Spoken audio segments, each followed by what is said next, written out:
nampak seorang dia pakai raket matchball, kasut matchball, Superstar 11 Midnight Series, Turbo Midnight Series, Turbo dan raket dia Superstar 11, raket Superstar 11 tu Midnight Series, Turbo Pro Midnight Series.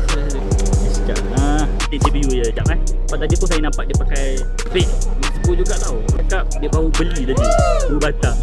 Jom tengok apa raket satu lagi. Assalamualaikum.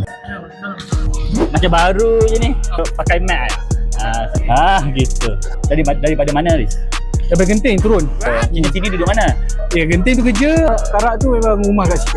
Baik, Dodi semangat. Duduk kat Genting balik, Genting tu ada hostel. Oh, okey, faham. Boleh tak saya nak selongkar beg? Sebab nampak macam baru sangat ni.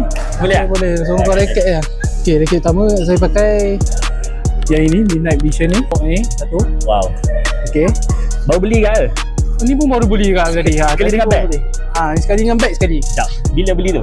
Tadi tu dalam pukul 6 lebih macam tu, 6.30. Tu dah fancy lah. Okey, yang ni Bourbon Gold. Yo, 2 raket. Tapi ada raket brand lain je satu. Ada brand juga yang lain. Jangan tunjuk.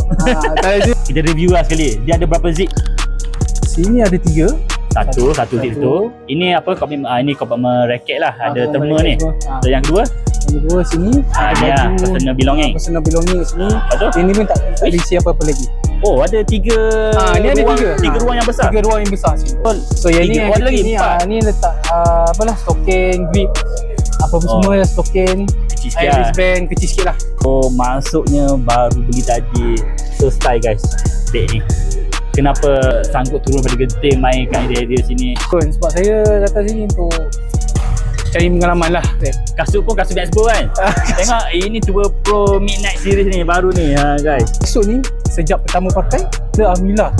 Tapak dia bila main, dia rasa footstep dia senang, footwork dia best lah. Kenapa matchball? Nak tukar cicit rasa lah. Kita nak cuba try brand-brand baru. So saya try pakai matchball ni. Tapi matchball ni bagus, kualiti dia high. Walaupun harga macam rasa macam murah, alhamdulillah mampu. Harga dia mampu bilik bang. Kualiti cun 10/10 lah. Wristband, saya nampak wristband tadi. Wristband matchball betul ke? Wristband ni pun daripada matchball juga. So guys, korang kalau nak memiliki barang matchball juga sangat-sangat mesra poket lah. Okay? Itu saja daripada kami. Assalamualaikum